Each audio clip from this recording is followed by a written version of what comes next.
Muy buenos días, queridos amigos, hermanos y oyentes de este canal.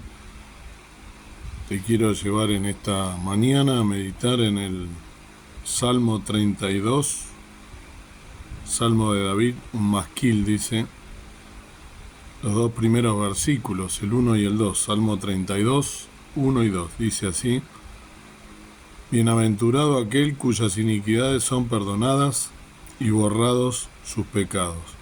Bienaventurado el hombre a quien no imputa a Jehová la iniquidad y en cuyo espíritu no hay superchería. En esta versión dice la palabra superchería, que significa engaño, dolo o fraude. En algunas versiones está como engaño, en la gran mayoría. La pregunta es, voy a citar tres ejemplos de personas en la Biblia las cuales han recibido el perdón transformador de Dios. Hay muchas más, ¿sí? ¿Alguna vez, para comenzar la meditación, alguna vez has recibido perdón sin merecerlo? ¿Haces o dices algo que hiere a una persona amada y sabes que pasaste la línea, que te pasaste ya de la raya, como quien dice vulgarmente, que no mereces el perdón? Pero qué dicha más grande, ¿no?, cuando la otra persona, a pesar de ello, decide perdonarte. La Biblia nos habla de este tipo de perdón. Es el perdón que Dios nos da, uno que nosotros no merecemos y que muchas veces no entendemos. Por ello estos dos versículos del Salmo 32, que hacen mención justamente a esto, y es David quien lo dice. En la Biblia hay ejemplos de personas que cometieron grandes errores, pero recibieron el perdón de Dios o de otras personas. Y ahora te voy a mencionar solo tres historias para que recuerdes, seguramente las conoces, sobre el perdón, y que deciden ser más agradecidos por el perdón recibido y más perdonador para la gloria y honra de Dios. El primero es justamente el autor de estos dos versículos, David, el cual podemos decir que sintió él el poder de la humildad ante Dios, ¿no? David fue el segundo rey de Israel. Dios lo escogió desde muy joven para que ocupara ese puesto y llevara a su pueblo y lo guiara, para gobernarlo. Era el menor de 8 hermanos y su padre se llamaba Isaí. De pequeño fue pastor de ovejas, también disfrutaba mucho de la música, tocaba el arpa y componía. Él escribió muchos de los salmos que tenemos en la Biblia, ¿no? Ya lo hemos hablado de esto. En los libros de Samuel, Reyes y Crónicas encontramos muchos relatos de la vida de David. Uno de los más conocidos es el de 1 Samuel 17, que cuenta sobre su victoria sobre Goliat, el gigante, un gigante del ejército filisteo, ¿no? Ahí David mostró gran valentía y confianza en la protección de Dios, del Dios de los ejércitos, como él lo llamaba, como decimos siempre en este canal, lo recordamos. Su fama comenzó a crecer y esto alimentó la envidia en el corazón del rey Saúl, que comenzó a perseguirle. Por eso David tuvo que huir y pasó un tiempo en el exilio, ¿no? Tras la muerte de Saúl, David regresó, fue coronado rey de Judá. Ya había sido ungido hacía mucho tiempo antes, cuando era pastor de ovejas, chiquito, y luego rey de Israel. Su fama y su osadía crecieron con el paso del tiempo gracias a los triunfos sobre muchos ejércitos. Uno de sus logros más importantes fue devolver el arca de la alianza a Jerusalén, que se habían llevado los filisteos justamente. Como resultado recibió grandes promesas por parte de Dios. Sin embargo, en 2 Samuel 11 y 12, leemos sobre un episodio oscuro en la vida de David. Durante el sitio de la ciudad de Rabá, David cometió adulterio con Betsabé, mujer de Urías, uno de los militares, ¿no? Hemos hecho ya una meditación de este hecho en particular. De forma indirecta mandó a matar a Urías para poder él casarse con Betsabé. Como consecuencia de toda esta trama, Dios envió al profeta Natán a revelarle a David las consecuencias de esos actos. Leemos que el bebé, fruto de esa relación, murió, ¿no? Y también se desataron enormes problemas y luchas entre David y el resto de sus hijos. También esta situación desagradó mucho a Dios, pero parece que el arrepentimiento de David llegó cuando el profeta Natán fue a hablar con David. Reflexionó y se dio cuenta de su pecado, que le había fallado a Dios. En el Salmo 51 le expresa el dolor que sintió. David comienza ese salmo pidiendo compasión a Dios y luego le ruega que intervenga en su vida. ¿No? Le dice, lávame de toda mi maldad, límpiame de mi pecado. David reconoció que sus malas acciones afectaban su relación con los demás y con Dios. Necesitaba la restauración que viene con el perdón de Dios y sabemos que la recibió. Dios nunca rechaza el corazón que se humilla y reconoce sus errores. En el mismo Salmo 51, en el versículo 7, David escribe, tú, oh Dios, no desprecies al corazón quebrantado y arrepentido, ¿no? El perdón de Dios llegó, ¿no? En el Hechos 13 leemos que Pablo, hablando con los jefes de la sinagoga en Pisidia, mencionó a David, ¿no? Diciendo esto mismo que había sucedido, ¿no? Y menciona que era un hombre conforme al corazón de Dios. Esto es lo que logra el perdón de Dios. Nos acerca más a Él y nos impulsa a ser transformados para llegar a ser todo lo que Él quiere que nosotros seamos. Debemos entonces aprender de David a lograr su perdón de Dios y a tener o ser un hombre conforme al corazón de Dios. Otro ejemplo es Pablo, ¿no? El apóstol Pablo, que fue una vida sin duda para la gloria de Dios, ¿no? Un siervo precioso del Señor, que en este canal hablamos permanentemente y estoy seguro que tú, si eres asiduo lector de la palabra de Dios, siempre vas a terminar de alguna manera leyendo alguna de las tantas cartas y exhortaciones del apóstol Pablo. Saulo nació en Tarso, de una familia fiel a la religión judaica. De joven aprendió el oficio de hacer tiendas, era tendero, ¿no? O hacía carpas, le dicen algunos, era tendero, ¿no? Creció dentro del rigor de los fariseos y se convirtió en defensor de sus creencias. Su gran celo le llevó a perseguir a los cristianos. Le consideraba una secta que amenazaba todo aquello en lo que él había creído. Saulo estuvo presente durante el apedreamiento de Esteban, considerado el primer mártir cristiano. Desde ese momento creció aún más su deseo de terminar con los que creían en Jesús. Esto podemos verlo también en Hechos 8, 1 al 3. A pesar de todo esto, Dios tenía sus ojos puestos sobre Saulo. Él veía gran potencial en él y decidió revelársele. Donde otros veían un corazón duro, lleno de odio y deseoso de acabar con los cristianos, Dios veía un corazón sediento de él y de propósito, una oportunidad para transformar una vida dándole nuevo sentido.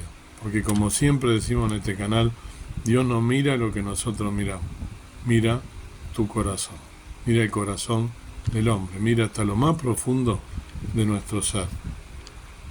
Saulo le pidió justamente permiso al sumo sacerdote para ir y perseguir a los cristianos en Damasco. El permiso fue concedido y el viaje comenzó. Pero Dios tenía un plan mucho más especial, ¿no? En el viaje, ¿no? Sucedió que al acercarse a Damasco, una luz del cielo, un relampagueó de repente, ¿no? Y él cayó al suelo, conocida, ¿no? Toda esta historia. El Señor Dios se le presentó. Y la vida de Saulo a partir de ahí no volvió a ser igual después de ese encuentro con Dios. De perseguidor pasó a ser un fiel seguidor de Jesús. Ese mismo celo que tenía antes por perseguir a los cristianos lo usó para hablar de Dios, del sacrificio de Jesús y del cambio que había experimentado. A muchos cristianos le costó aceptarle como parte de la iglesia. Sospechaban de él, pero Saulo ahora Pablo, continuó fiel sirviendo a Dios y ayudando a expandir el mensaje de salvación. Pablo llegó a ser un gran misionero y plantador de iglesia, fundador de iglesia. La Biblia habla de sus 3 viajes misioneros, sus visitas a la iglesia, y también nos cuenta de sus sufrimientos y padecimientos. En medio de enfermedades y persecuciones, Pablo continuó fiel a aquel que había perdonado sus errores y le había dado la oportunidad de enmendar el daño que había hecho. En el Nuevo Testamento hay 3 epístolas de su autoría.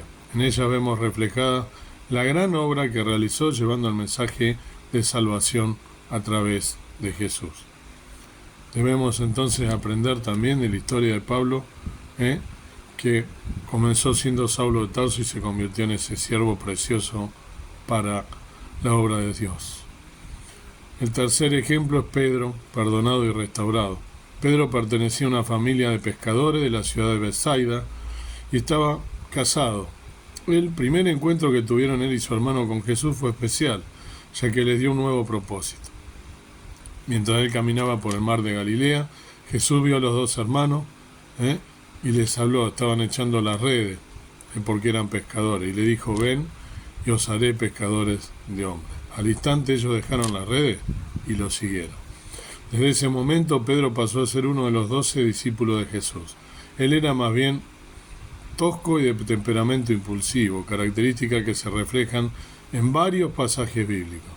Su impulsividad le llevaba a hablar o actuar antes de pensar, como vemos por ejemplo en San Mateo 14, del 25 al 31, ¿no? Él estaba junto a otro discípulo en una barca cuando Jesús se acercó caminando sobre el agua, y le dijo: Señor, si eres tú, mándame que camine sobre el agua. Él caminó, pero luego dudó, ¿no? Conocemos este pasaje tan conocido. Pedro formaba parte del círculo íntimo de Jesús, los apóstoles que compartieron momentos especiales con el Maestro. Llegó a ser una especie de portavoz de los 12, declarando en ocasiones grandes verdades. Por ejemplo, en San Mateo 16, del 13 al 16, cuando llega a la región de Cesarea de Filipo, cuando Jesús pregunta a sus discípulos: ¿quién dice la gente que soy? Y él le dice: tú eres el Cristo, el Hijo del Dios viviente. Durante la última cena vemos una escena muy especial. Los discípulos comienzan a argumentar sobre cuál de ellos sería el más importante. Jesús le dice que en su reino el más importante es el que sirve. Les anima a seguir su ejemplo de servicio y pasa a hablarle directamente a Pedro. Simón, Simón, mira que Satanás ha pedido zarandearos, ¿no?, a ustedes como si fueran trigo, ¿no? Pero yo he orado por ti para que no falle tu fe. Jesús sabía lo que sucedería y dio una palabra profética. Él sabía que Pedro lo negaría y oró por él, por fortaleza para su fe. Jesús le dijo que Pedro se repondría de ese gran error y que llegaría a ser el ejemplo para los demás discípulos de Jesús. Y así fue. Cuando arrestaron a Jesús y lo llevaron a la casa del sumo sacerdote, Pedro le negó 3 veces antes de que cantara el gallo, ¿no?, que lo conocía tal como había dicho Jesús. Al darse cuenta de lo que había hecho, Pedro sintió un dolor amargo en su corazón, lloró amargamente, nos dice la Biblia. Le había fallado al Maestro. Pero después de la resurrección de Jesús, en San Juan 21, del 15 al 19, leemos una de las historias más bellas de perdón y restitución. Jesús le pregunta a Pedro 3 veces: ¿me amas? Y cada vez que Pedro le contesta: sí, Señor, tú sabes que te amo, Jesús le da una encomienda: apacienta mis ovejas, apacienta mis corderos. Cuida de mis ovejas, apacienta mis ovejas. Sabemos que Pedro fue uno de los líderes de los primeros cristianos, de la primera iglesia. En el libro de Hechos, vemos cómo Dios lo usó para sanar y de sus predicaciones llenas de poder. La iglesia creció gracias a su fidelidad, su perseverancia en llevar el mensaje de salvación. Así es Dios, lleno de amor y de perdón. Él está siempre a la espera, anhelando que nos acerquemos con humildad, que le demos una oportunidad. Él no solo nos perdona, también nos da un nuevo propósito. No tarden en aceptar su amor y su perdón. Y puedes, como Pedro, ser transformado. Ahora, para finalizar esta meditación, que creo que ya es bastante profunda, ¿no?, y ya entiendes de qué va esto, el hecho de todo en ver nada más que 3 personajes muy conocidos de la vida de la iglesia, siervos preciosos del Señor, transformados por el poder, por el perdón transformador del Señor, porque tocó sus vidas. Quiero preguntarte, y lo vas a contestar por supuesto, como lo contesto yo personalmente en mi fuero íntimo, como ya lo he hecho para transmitirlo, que te pongas delante del Señor y pienses si realmente haces lo mismo que Dios hizo con estos siervos: perdonar aún a aquellos que te ofenden, perdonar las ofensas, perdonar Y no mirar también, porque esto tiene una segunda también, un segundo mensaje de enseñanza. Yo tristemente veo muchos creyentes de años en las iglesias religiosos que por no haberse apartado nunca del Señor piensan que los hace más que los demás. Ese error es muy pero muy remanido, muy pero muy repetitivo, no lo veo con tristeza mucho en las iglesias, sobre todo en aquellas que son fundamentalistas, si se quiere, o estructuradas, sobre todo aquellos hermanos que tienen muchos años siguiendo, yendo a las congregaciones. Eso no te hace más, querido hermano. El hecho de que no te hayas apartado de la iglesia no te hace más que alguien que haya tenido una vida desordenada o que le haya pasado mal. El hecho de que no te hayas separado de tu mujer, de tu casa, tienes que agradecer a Dios, pero no mirar desde arriba a tu hermano que sí lo ha pasado. Por ejemplo, estoy dando ejemplos, ¿no? O el hecho de que estés aún en la congregación no significa que seas un hijo de Dios consagrado a Él. Te puedes haber convertido en un religioso. Yo hago una pregunta solamente para ver, y primero por supuesto, vuelvo a lo mismo, me pongo yo, ¿no? ¿Cuántas veces habrás ido a la iglesia y habrás tenido malos pensamientos acerca de algún hermano? Le habrás, como quien dice, sacado el cuero, aunque sea en voz baja, tenido malos pensamientos, decir, mirá o mirá aquel, o mirá aquella, o mirá lo que está diciendo el pastor, o mirá esto. ¿O te ha pasado de que te han ofendido directa o indirectamente y no has perdonado a tu hermano y sigues acarreando esa raíz de amargura, ¿no? ¿Cuántas veces has ido a la iglesia a calentar bancos, estando pensando en cualquier cosa en lo que tienes que hacer? Eso no te hace mejor persona. El ir a la congregación a veces es preferible no ir para estar en cualquier otro lugar disperso, Ni hablemos de lo que estamos hablando, de perdonar o de sentirse suficiente delante de los demás.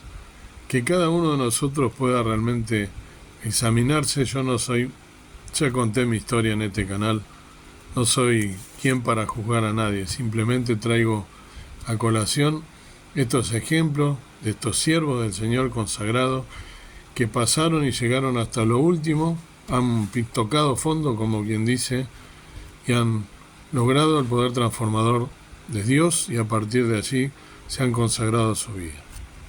No sé cuál sea tu caso, cuál sea el lugar del que estás ocupando en la iglesia, si la congregación que vas, si tienes algún problema con algún hermano. Deseo de corazón que puedas urgente, arreglar las cuentas, primero con Dios, por supuesto, que es el que ve y sabe todo, y mira tu corazón, pero también con tu hermano, porque lo dice la palabra del Señor, que lo debemos hacer, porque si no, estamos en falta. Y a partir de perdonar vas a ver cómo tu vida cambia, vas a experimentar un poder transformador y el Señor te va a bendecir con grandes bendiciones y vas a ser útil en la obra del Señor, en el propósito para el cual fuiste llamado, para Él, el cual quiere utilizarte. Llegar a ponerte en sus manos para que Él te utilice de manera adecuada en su obra para la gloria y honra de su santo nombre. Que el Señor te bendiga y que puedas realmente experimentar el perdón que viene de lo alto, no mirar por encima a nadie, por encima de los hombros, y no sentirte superior a nadie. La palabra de Dios dice que nadie tenga más alto concepto de sí que el que debe tener.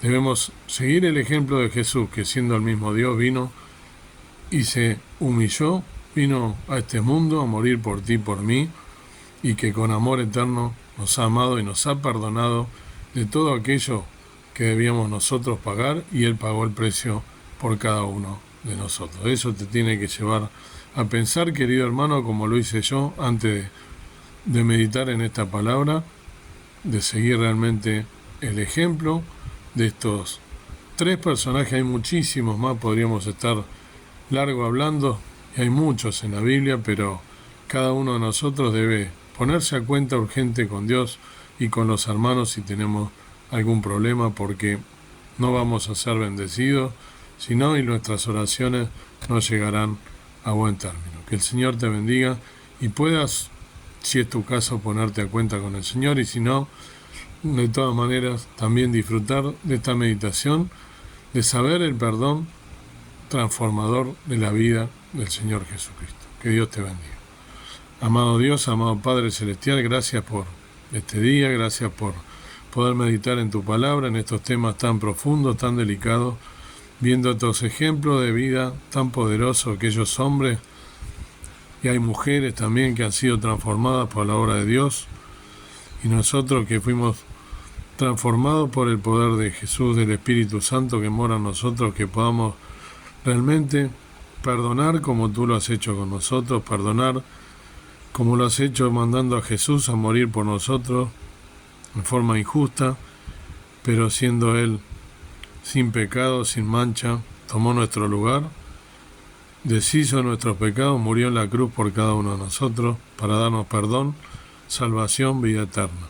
Que podamos perdonar de la misma forma que lo hiciste tú con nosotros, con esa misericordia, ese amor que viene de lo alto, porque si no es imposible perdonar las ofensas. Gracias por tu palabra tan profunda, ayúdanos a cumplirla, ayúdanos a meditar, ayúdanos a no tener raíces de amargura, ayúdanos a serte fieles hasta el día de tu venida, a perdonar, a transformar nuestra vida, a humillarnos porque queda poco tiempo y debemos serte útiles en la obra y ser de bendición para todos aquellos como tú nos has bendecido a nosotros y nos has dado el perdón y la vida eterna. Transforma nuestra vida a través del Espíritu Santo y de tu palabra que tiene poder para librarnos de todo mal, vencer al enemigo y darnos una vida útil para el reino de los cielos, útil para tu obra. En el nombre del Señor Jesús lo pedimos y agradecemos. Amén. Que Dios entonces te bendiga y que puedas experimentar el perdón y el poder transformador que solo viene de lo alto.